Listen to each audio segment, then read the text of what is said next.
Kontrolado na raw ang gas at diesel leak sa Dinalupihan, Bataan. Pero hindi pa rin nahahanap ang tubong nagkabitak. 2 araw nagkaroon ng pagtagas. Pero pagtitiyak ng DNR o ng Department of Environment and Natural Resources, wala naman daw banta sa kalusugan ng mga residente. Lalo't malayo raw ang leak sa tubo ng tubig. Live mula sa Dinalupihan sa Bataan. May report si Mariz Umali. Mariz? Jessica, contained na nga raw yung produktong petrolyong nagsimulang tumagas noong pang Miyerkules dito sa Barangay San Ramon sa Dinalupihan, Bataan ayon sa EnviroCare. Ito nga ay matapos magkaroon ng bitak yung pipeline ng Clark Pipeline and Depot Company Incorporated. Pero gaya ng sinabi mo, Jessica, hanggang ngayon ay hindi pa rin natatagpuan itong tubo na nagkaroon ng bitak na naging sanhi ng pagtagas ng gasolina at diesel. Naghuhukay ang Clark Pipeline and Depot Company Incorporated o CPDCI dito sa San Ramon Provincial Road, Dinalupihan, Bataan. Hinahanap kasi nila ang tubong nagkabitak na naging sanhi ng patuloy na pagtagas ng produktong petrolyo. Miyerkules pa nang madiskubre ito ng isa sa mga residente. Sobra ng masangsang talaga. Tapos nag-try kami ng 3 styro, agad-agad nalusaw. Doon ako nagpanik. Ako mismo na nagpunta sa barangay hall dahil nga para i-update yon. Una raw nag-leak ang unleaded gasoline. Ngayon, diesel na raw ang tumatagas. Dito mismo sa lugar na ito, nagkaroon ng bitak ang tubo ng CPDCI. Pero hindi pa masabi kung gaano kalaki ang naturang bitak dahil hindi pa rin daw nila makita hanggang ngayon ang eksaktong pwesto ng tubo. Umabot naman na raw sa humigit kumulang 25 hanggang 50 meters ang layo ng tumagas na langis. Aabot daw sa 90 kilometers ang haba ng pipeline na nagsusupply ng unleaded gasoline, diesel at jet fuel mula sa oil depot nila sa SBMA papuntang Clark, Pampanga para sa isang kumpanya ng langis. Tansya ng CPDCI, aabot na sa 600 liters na ang tumatagas na petrolyo dito sa drainage system. At tinuturong sanhi ng CPDCI na apektuhan po kami ng construction po ng drainage pipes po in the area.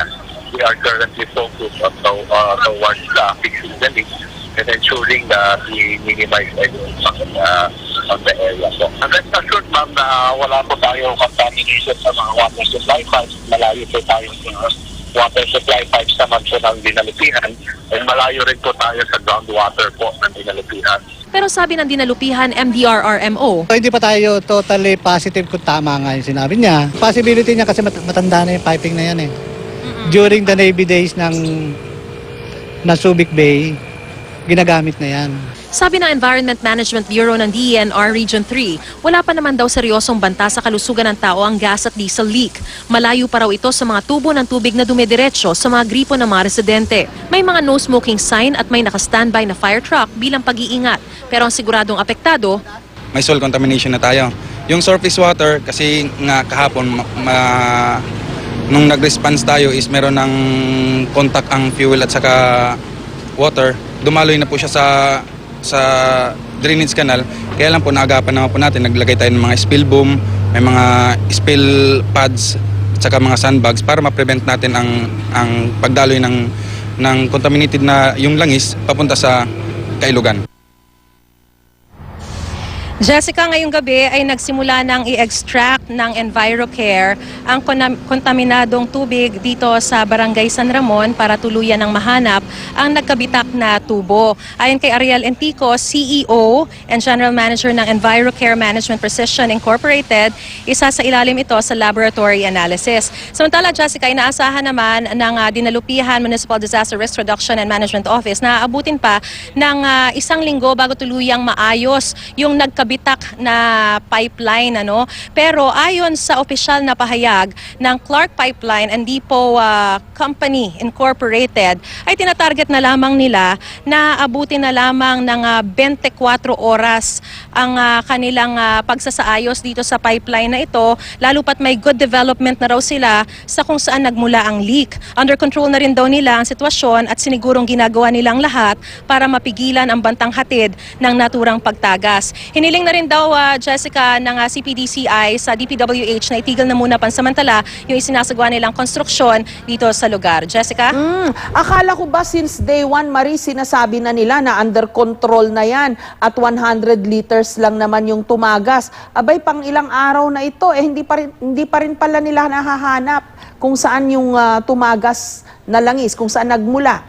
Mali pala yung sinabi nila nung una na under control, contained, at nahanap na nila, etc. Kasi hanggang ngayon, hinahanap pa rin nila at mukhang nadagdagan pa yung tumagas. Jessica, ang sinabi nga sa atin kanina, no, nakausap natin si Mr. Darwin Chan, na Operations Manager ng CPDCI.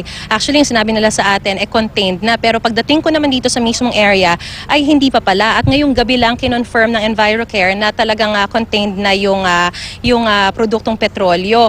Pero, ang sinasabi sa atin, ang dahilan daw kung bakit kahit na nakasara na yung valve ng pipeline, ay dumidiretso pa rin yung pagtagas dahil nagpadaloy pa raw sila ng diesel para maitulak yung unleaded gasoline na unang tumagas dahil mas delikado raw kapag ang exposure ng tao or yung magko-contaminate sa tubig ay yung unleaded gasoline dahil ang unleaded gasoline daw ay flammable. Ibig sabihin, nagkaroon lang ng direct heat or contact sa heat, itong unleaded gasoline ay maaari na kagad sumabog. Samantalang pag diesel daw, combustible daw ito, so it will take a while before yung contact with the heat ay maging sasabog ito, magdudulot ng pagsabog. So, yun daw ang naging dahilan kung bakit medyo meron pa rin daw pagtagas, pero wala silang explanation na maibigay sa atin kung bakit on day 1, sinasabi na nila na kontrolado na at contained na, pero yun pala ay ngayong gabi pa lang talagang tuluyang na-contain ang naturang pagtagas ng langis, Jessica. Kasi it's one thing if you want to manage expectations, di ba? Pero another thing naman, na explain mo ng tama kung anong nangyari para hindi rin mag-expect yung mga tao. Akala natin 100 liters lang, solved na yung problema, in place na yung pag-contain dun sa oil spill, yung pala hanggang ngayon hindi pa. Tama, Jessica, pero ang sinasabi naman sa atin ng mga authorities ay nililinaw nila yung exact na kumbaga amount ng tumagas, hanggang saan yan tumagas, ano yung mga dapat gawin, ano yung mga hakbang na makikita mo. Halimbawa, yung mga no smoking sign, merong yellow line na caution para wala talagang lalapit dito ng mga residente, at narayan din yung mga fire trucks para talagang kung ano man ang mangyari ay talagang ready sila to contain it or at kumbaga magagawa nila yung karampatang mga hakbang kung sakaling mangyaring worst case scenario na magkaroon nga ng pagsabog. Pero according to them naman ay hindi na at malayo nang mangyayari yung iniisip na worst case scenario na yan, Jessica. Maraming salamat sa iyo, Mariz Umali.